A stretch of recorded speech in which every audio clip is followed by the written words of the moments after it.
Hi, my name's Jo Ferrie. I'm Deputy Director for Training for the Scottish Graduate School of Social Sciences, and I'm also based at the University of Glasgow in the Sociology subject area.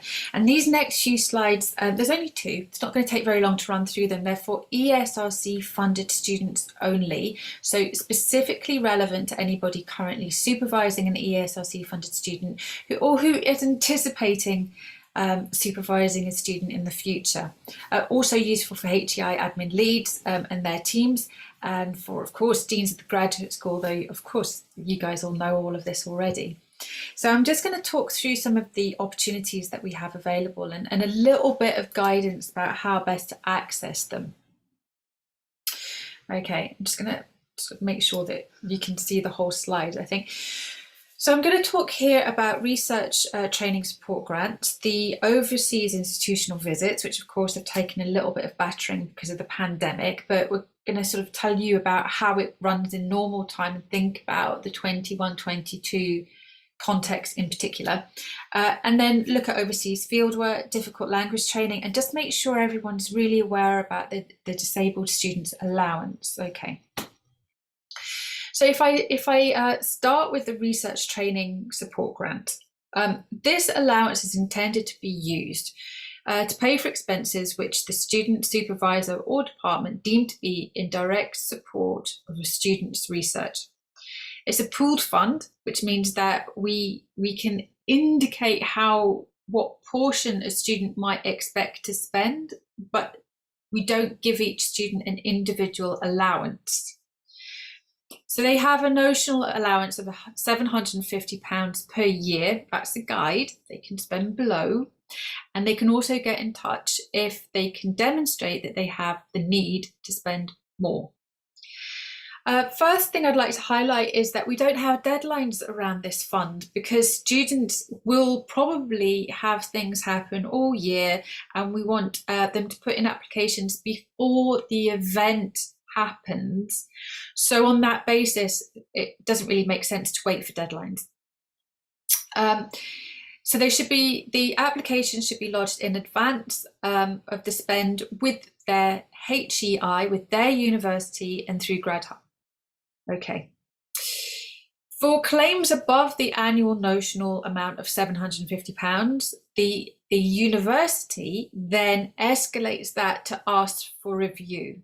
We want to look on these applications favourably, but we do need to monitor spend over the whole student body. For amounts below £200, and this could cover a whole host of small things, maybe a small conference, maybe a small piece of training that they can access. There is no need for a supervisor statement. It's a super easy application. We want that money to get to the students as quickly as possible. During COVID, we have been flexible about how RTSG is used, and students can still apply to use the money to help make their learning more accessible. For example, to facilitate home working. Now, as we're coming out of the pandemic, the argument to defend that kind of spend is probably going to need to be made a bit more carefully than it has in the past. But there are situations still where this would be feasible. There are facts available on our website for students to get more information about this and to guide their application. The HEI admin should also have full access to this information and can advise students. So we really encourage students and supervisors to get in touch to find out a little bit more through these pathways. The RTSG can be used to access training. Traditionally, we see students use it to attend conferences, but it could be used for training too. If you're using it to attend Scottish graduate school training, which for the most part is free, but every now and again we have to impose a small fee on events. But if you're attending a Scottish graduate school event like the summer school, if it's face-to-face, and there's an accommodation charge, that's usually around £70 for a 3-day event, pretty reasonable, but you can use your RTSG for that, and that's an additional allowance over and above that £750, okay? So applying for our events through the RTSG, still do it in advance, and remember it does not count towards the overall allowance. Okay, that's RTSG. Let us know if you've got any questions. The overseas institutional visits. Now we've put these on hold because it's just not been safe to travel. And we know that this has really limited some students' horizons, and obviously, like them, we're really keen to see the world open up again safely. The primary purpose of an OIV is to support and encourage international engagement of ESRC-funded students. And again, it's directly funded from the ESRC to ESRC students. The Scottish Graduate School wishes to encourage students to spend a period of time abroad, to undertake activities and to take advantage of opportunities that would not be available in their home universities. The aim of the visit is to support timely completion of a student's PhD, to enhance employability post-PhD, and to reflect on impact potential of the project. And so those three themes really ought to feature in a student's application to make it the most competitive. Examples include training in analytical techniques, particularly if it's a really advanced model that your supervisors can't support, writing collaboration for a peer-reviewed output, establishing research links, disseminating early findings, attending expert seminars and workshops, for example. Visits are typically 4 weeks in duration, and your application does not need to isolate one of those activities. In fact, if you're attending a seminar, a workshop or training, and you want to then also do some networking of meeting people who are based in that region, that would just strengthen the application. The maximum award for each OIV is £4,000, and some of that is reserved for your stipend. So really we're talking about a budget of £2,500 to cover travel, accommodation, some living costs, and a visa, for example. So you may need to negotiate some additional contribution from your university or elsewhere to make a trip feasible, depending on where you're going. It's a competitive process, so the rationale for the trip should be well thought through. Really encourage students and supervisors to map out the application together. Detailed guidance is on the website. Don't miss out any parts of the form. We use it all to assess the application. Applications are assessed by the Scottish Graduate School team. And remember that the aims are to improve timely completion of your PhD, to enhance employability, and to develop pathways to impact. So they're the things that if you can draw out, we're going to be very impressed by an application. What else do you need to know looking at my checklist? We want to encourage as many ESRC students to apply as possible. We fund around 6 awards per year. It is competitive. There are 2 deadlines each year, but we're not getting a very diverse student group applying for these. So if you're ESRC funded, you're eligible, and that's it. If your research is located in an urban area in the west of Scotland, you still would benefit from an overseas visit to see how urban research happens elsewhere, for example. So there's really no barriers to apply for this. If you have caring responsibilities, or there are other things going on with you that are decentivizing you applying for this, please get in touch, and we can think about how this scheme could work for you. Okay, we don't want you to take yourself out of the running for something that would really benefit from you. If you want to take advantage of this, let's see if we can work as a team to remove barriers. Now, the pandemic has made it unsafe to travel. We're at the moment still working with the idea the next deadline will be this October. Full guidance is available on our website. We'll keep you posted about that deadline.